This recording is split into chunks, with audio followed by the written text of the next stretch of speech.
We've been looking at what we think are going to be some of the key bikes for 2018, and the Ritchey Breakaway Carbon is one of them. And why is that? Well, more and more people are taking their bikes on aeroplanes for their holidays, but there's no denying that a big bike box with the excess fees that it costs you on the aeroplane is a bit of a faff. Ritchey's Breakaway System is their solution to this, and if you split the frame in two, which is its little USP, this means you can pack it into a regular sized suitcase, which comes with the bike. It comes as a frame only, but there are loads of different options out there. There's obviously the carbon version, there's gravel bikes, there's steel bikes, there's even tandems. So if you do like travelling with your bikes, there's probably a Breakaway out there for you. The main frame comes in two main pieces. You've got the top tube and the down tube, and then you've got the rear triangle. There's a clamp down by the bottom bracket and it's secured around the top tube and seat tube area. Obviously you've then got to put the wheels in, the handlebars and the saddle, but we reckon once you've got the knack of it, it's probably only a 5 to 10 minute job. Obviously, if you're going to use Di2, you're going to struggle with this because the cables do need to split, but ETAP, I reckon that's the answer to an even faster build.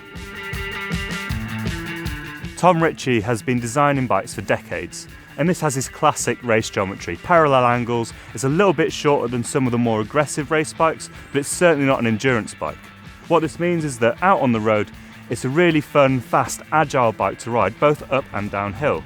Despite the fact that it comes in two parts, it's actually relatively stiff, and you can haul ass uphill. As it comes frame only, you can see that this bike has been built with some pretty top-end kit. We've got Dura-Race, we've got Ritchey's carbon wheels, we've got lightweight tyres and a lightweight finishing kit. So it really doesn't weigh too much, so it really is a nice bike to be riding on longer days in the hill, if you don't mind that slightly more aggressive position. Our bike has been built up pretty light, although the frame isn't the lightest out there. Size large is 1810 grams, but you've got to remember that this does include the coupler, the frame and the forks and the little cable bits and pieces as well. Riding the bike, you probably wouldn't even guess that it comes in two parts, as so long as you've done the bolts up correctly, it's pretty stiff under power, there's very little movement in there, it's a nice and stiff bike which really lets you put the power down. It's reasonably comfortable, it's not the most compliant out there, but it's also not too harsh. The parallel angles put you in a good position over the bike.